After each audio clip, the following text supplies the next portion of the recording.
आजमगढ़ जनपद की राजनीति शनिवार को अहरौला कप्तानगंज सड़क के मुद्दे पर गर्मा गई। समाजवादी पार्टी ने इस जर्जर मार्ग को लेकर अहरौला ब्लॉक अंतर्गत गोपालगंज बाजार में जोरदार धरना प्रदर्शन किया। सपाइयों ने न केवल सड़क की बदहाली को लेकर भाजपा सरकार पर निशाना साधा, बल्कि 2027 में सपा सरकार बनाने और अखिलेश यादव को मुख्यमंत्री बनाने का संकल्प भी लिया। सपा नेताओं ने अपने वक्तव्य में आरोप लगाया कि भाजपा सरकार ने आजमगढ़ की जनता के साथ सौतेला व्यवहार किया है। विधायक संग्राम यादव ने कहा कि अहरौला कप्तानगंज मार्ग केवल एक सड़क नहीं, बल्कि हजारों लोगों की जीवन रेखा है। इस सड़क से आदर्श महिला महाविद्यालय, पराग डेयरी फार्म, कृषि मौसम विज्ञान केंद्र, बसई और गोपालगंज जैसी प्रमुख बाजारें जुड़ी हुई हैं। खराब सड़क के कारण बेटियों का कॉलेज जाना प्रभावित हो रहा है। उन्होंने बताया कि मुद्दा कई बार विधानसभा में नियम 51 के अंतर्गत उठाया गया। स्वयं स्पीकर ने इसे लोक महत्व का विषय मानकर सरकार को आश्वासन देने का निर्देश दिया। सपा नेताओं ने याद दिलाया कि भाजपा सरकार ने लोकसभा चुनाव से पहले 56 करोड़ की लागत से सड़क निर्माण का टेंडर जारी किया था, लेकिन एक साल बीतने के बाद वह स्वतः निरस्त हो गया। जनता के बीच अविश्वास का माहौल है और प्रशासन बार बार केवल वित्तीय स्वीकृति का हवाला देकर टाल मटोल कर रहा है। धरनास्थल पर गोपालपुर विधानसभा के विधायक नफीस अहमद ने कहा कि अहरौला कप्तानगंज मार्ग का एक महत्वपूर्ण हिस्सा उनकी विधानसभा से भी होकर गुजरता है। खराब सड़क के कारण स्थानीय लोगों, किसानों और छात्र छात्राओं को भारी दिक्कतों का सामना करना पड़ रहा है। उन्होंने बताया कि कॉलेज जाने वाली बेटियों का नामांकन तक घट गया है, क्योंकि खराब सड़क पर सफर करना उनके लिए जानलेवा साबित हो रहा है। वहीं सपा विधायक नफीस अहमद ने कहा कि भाजपा सरकार जानबूझकर आजमगढ़ की अनदेखी कर रही है। वित्तीय स्वीकृति और टेंडर की बातें केवल जनता को बरगलाने का तरीका है। उन्होंने स्पष्ट किया कि समाजवादी पार्टी जनता के हक की लड़ाई सड़क से लेकर सदन तक लड़ेगी। अगर सरकार ने शीघ्र कार्रवाई नहीं की तो सपा विधायक विधानसभा के भीतर धरना देंगे और जनता की आवाज को मजबूती से उठाएंगे। नफीस अहमद ने भरोसा दिलाया कि सड़क बने बिना आंदोलन रुकने वाला नहीं है।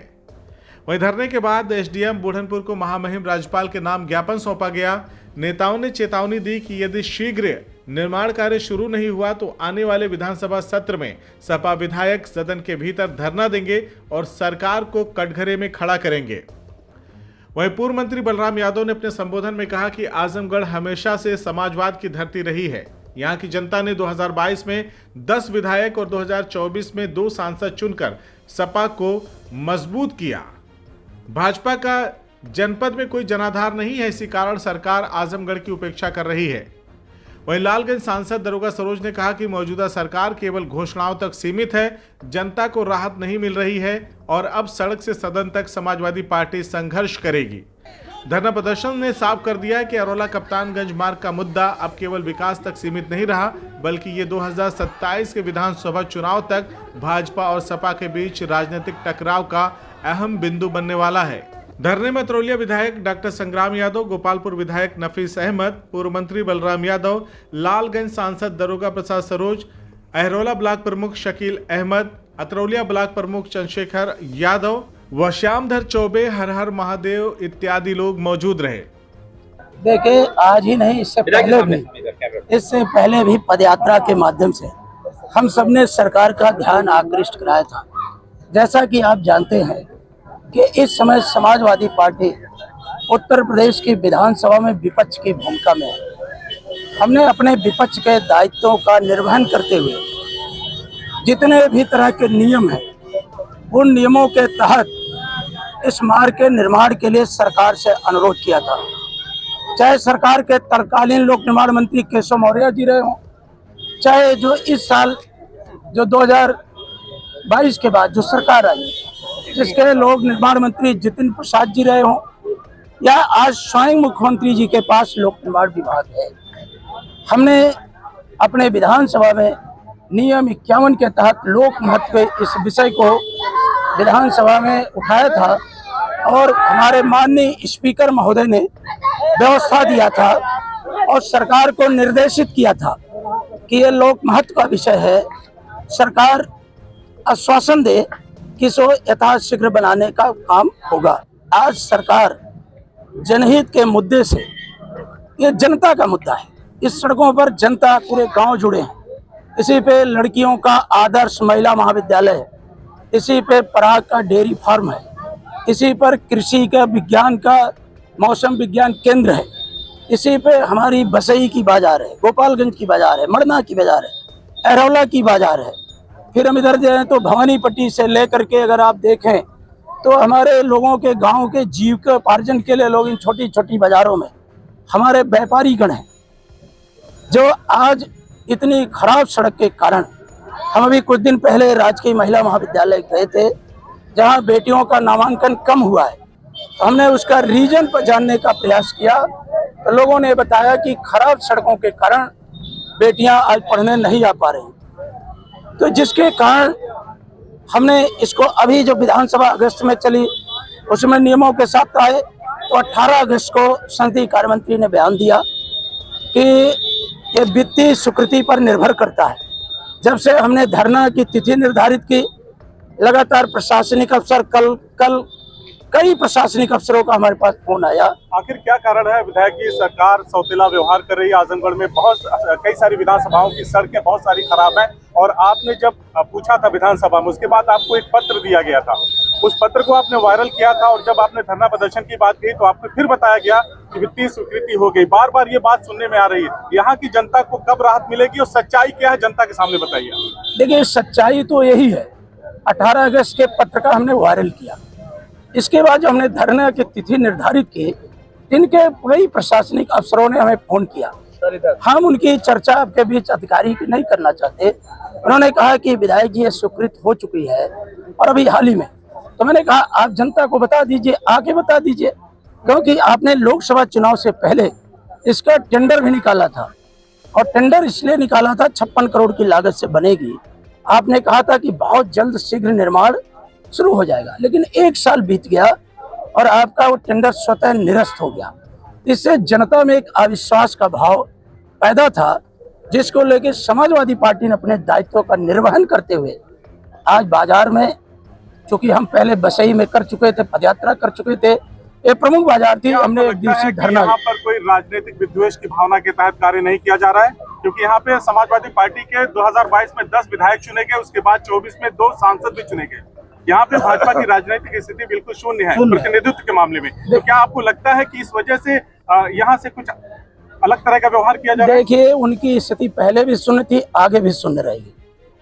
वो कहीं, क्योंकि जनहित से उनका कुछ लेना देना नहीं। विधायक जी, जो अधिकारी आपको इस कार्यक्रम को करने से रोक रहे थे वित्तीय स्वीकृति की बात कह करके, उनसे क्या आपकी बात हुई है कि कब तक यहाँ की जनता को राहत मिलेगी, सड़क कब तक बनेगी? देखिए, आप सबके से मैं भी विधानसभा की कई कमेटियों में, मैं भी विधानसभा में समाजवादी पार्टी विधानमंडल दल का सचेतक भी हूँ, कार्यमंत्रणा में भी हूँ, एस्टीमेट कमेटी में भी। मैं बार बार सरकार से अनुरोध भी करता हूँ और इसके लिए प्रयास भी करता हूँ, क्योंकि सबसे बड़ी जिम्मेदारी मेरी है। यहाँ से, यहाँ की महान जनता का आशीर्वाद हमें मिला है और ये हमारा दायित्व बनता है। कभी भी हमें सड़क के लिए सड़क पर उतरने की आवश्यकता नहीं पड़ी। को क्या भरोसा देंगे आज के कार्यक्रम के बाद? मैं जनता को विश्वास दिलाना चाहता हूँ कि जिस तरह से हमारी बात हुई है, अगर उस बात पे खरे उतरेंगे तो ठीक है, नहीं तो विधानसभा का जो सत्र चलेगा, हम अपने साथी विधायकों के सामने साथ विधानसभा के अंदर धरना करके भारतीय जनता पार्टी की सरकार को बेनकाब। सर, ज्ञापन भी दिया गया है 27 के चुनाव से पहले ये सड़क बन जाएगी, हाँ या ना? मुझे उम्मीद है कि बनना चाहिए। अगर कहीं सरकार इतना धरना प्रदर्शन के बाद भी अनदेखी करेगी तो मैं आपसे कहना चाहता हूं कि अभी हमारा नवंबर में या दिसंबर में विधानसभा का सत्र चलेगा। उस सत्र में बीचों बीच हाउस के अंदर हम अपने साथी विधायकों के साथ धरना दे करके सरकार को मजबूर करेंगे। देखिए, आश्वासन नहीं है, हम लोग संघर्ष करने वाले लोग हैं। माननीय अखिलेश यादव जी का और माननीय नेताजी से हम लोगों ने ट्रेनिंग ली है और अखिलेश जी ने कहा है कि जहां भी अन्याय और जहां भी विकास काम रुके हैं, उसके लिए आप लोग संघर्ष करो और लड़ाई लड़ने का काम करो। हम लोग आज से नहीं, हम और हमारे साथी विधायक आदरणीय संग्राम जी लगातार अरौला कप्तानगंज मार्ग को लेकर मंत्री जी से भी मुलाकात किए, प्रमुख सचिव से भी मुलाकात किए, सवाल के माध्यम से सदन में भी इसको उठाया गया लेकिन अफसोस है कि इस सरकार को विकास से कोई लेना देना नहीं है।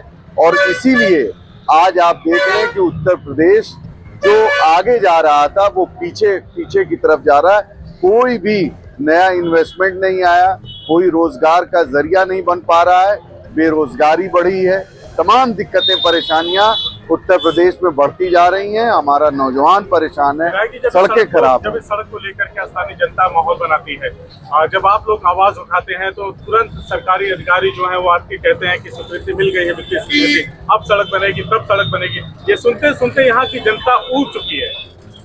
आखिर कब बनेगी ये सड़क? देखिए, जनता ने हमें और माननीय विधायक संग्राम जी को अपना सेवक चुना है और अपना वकील चुना है, और हम लोग लगातार जनता के हितों की लड़ाई, विकास की लड़ाई सड़क से लेकर सदन तक लड़ते रहेंगे। और जहां तक सवाल अरौला कप्तानगंज मार्ग का है, जब तक बनेगी नहीं सड़क तब तक हमारा संघर्ष जारी रहेगा। यहाँ भी रहेगा, लखनऊ भी रहेगा, विधानसभा के अंदर। एक आखिरी सवाल, मंच से बहुत सारे नेता ये कह रहे थे कि अतरौलिया विधानसभा और आजमगढ़ की जनता को जागते रहना है, तभी आपके मसले हल होंगे। कितना जागेगी जनता? 22 में आप लोगों की पार्टी को 10 विधायक दे दिया, 24 में 2 सांसद दे दिए, आखिर यहाँ की जनता करे तो करे क्या? देखिए, जनता ये भी महसूस कर रही है कि आने वाला वक्त समाजवादियों का है, और मैं आपके माध्यम से आजमगढ़ की महान जनता का धन्यवाद, शुक्रिया अदा करना चाहता हूं कि उन्होंने हमेशा समाजवाद को यहाँ पे तरजीह दी, फिरका परस्त ताकतों को उन्होंने शिकस्त दी। और आजमगढ़ की जनता ये जानती है कि विकास अगर आजमगढ़ में कुछ भी हुआ है तो वो समाजवादियों के दौरे हुकूमत में हुआ और आगे भी होगा। एक आखिरी सवाल, क्या आपको लगता है कि मौजूदा सरकार के रहते ये वाली सड़क बन जाएगी विधानसभा चुनाव से पहले? देखिए, ऐसा है, मैंने ये कहा ना कि सड़कें, जो भी सड़क है, बिजली है, पानी की समस्या है, हम लोग एज ए वकील लड़ते रहेंगे। जब तक बनेगी नहीं तब तक मानेंगे नहीं। CIB इंडिया न्यूज की सभी खबरों को देखने के लिए लाल रंग की बटन को दबाकर चैनल को सब्सक्राइब जरूर करें, घंटी जरूर दबाएं ताकि हमारी सभी खबरों के नोटिफिकेशंस आप तक पहुंचते रहें।